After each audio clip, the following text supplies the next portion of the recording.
semua. Allah taqabbal minni wa min ali Muhammad. Allah terimalah daripada ku dan daripada keluargaku.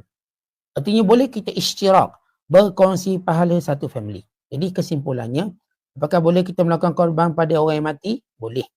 Khususnya kalau diwasiat. Namun yang paling afdal orang hidup. Yang menjadi tak betulnya, tuan-tuan sekalian, kita ni beria korban untuk mak kita dah mati, ayah mati. Awak, saya tak buat lagi tahun ni, saya buat untuk mak ayah. Saya mati pula anak saya buat.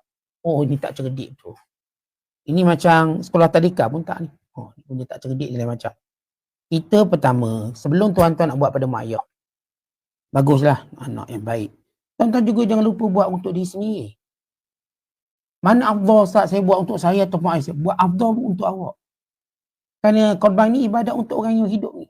Kata kita hari ni alhamdulillah berpeluang untuk buat mak ayah kita lah. Nanti kalau kita mati, apakah anak kita akan buat untuk kita? Anak saya buat, mana kita tahu? Allah beri taufik kita buat untuk mak ayah kita. Kita belum tahu apakah anak kita dapat taufik yang sama.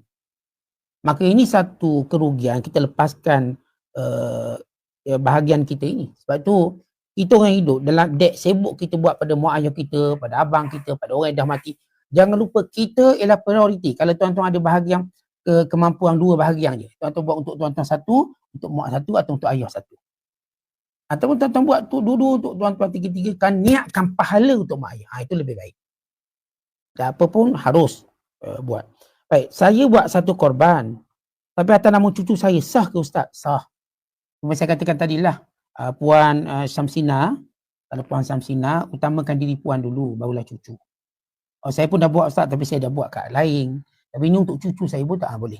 Jadi saya katakan jangan kita buat ke orang lain, kita sendiri tak buat. Ini